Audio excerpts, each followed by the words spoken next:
دنیا مثل برق و باد میگذره. اصلا یک چیز عجیبیه.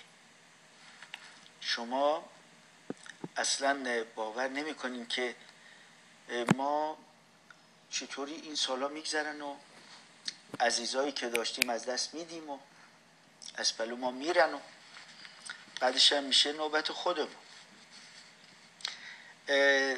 تنها چیز قشنگی که در این دنیا میمونه یه اسم، یک نام قشنگ. سعی کنین در این دنیا اسم قشنگتون رو به جا بذارین.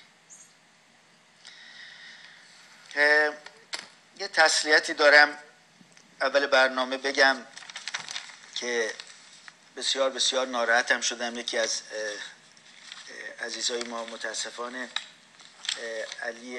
آقای علی عزیز ما میشه عموی عروس من، متاسفانه هفته پیش از بین ما رفت. جوان بود، خیلی هم این دنیا رو دوست داشت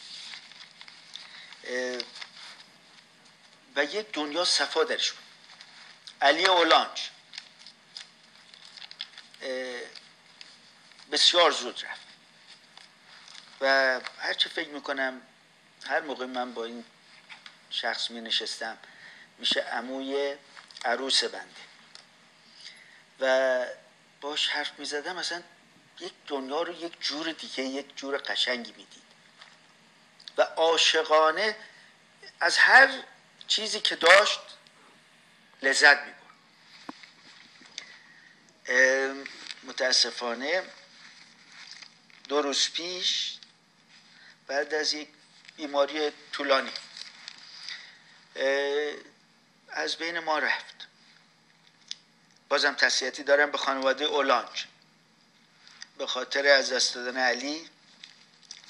بسیار بسیار جاش خالیه و مطمئناً اگر ما اعتقادی به بهشت و جهنم داریم جاش تو بهشت، آزارش به هیچ کس نمیرسه. یک آدم ساده که هرچی در می آورد با وجود اینکه زیادم در نمی آورد، اونم دلش میخواست با اینایی که ندارن شریک بشه. از اینجا رفت ایران، گفت رفتم یه مقداری پول داشتم، دیدم یک نفر نشسته رفته بوده یه جای در یک جایی در کرمان یا سمنان. گفت چند نفر اونجا دیدم، دست کردم تو جیبم ببینم چقدر پول دارم. بیشتر پولم دادم به آدمایی که نداشتن. جاش خالی. این یک درسی به همه ما میده که این دنیا با میلیارد ثروت هم که داشته باشید، وقتی میرین اگر اسم خوبی ازتون نمونه پشیزی نمیارزه. بله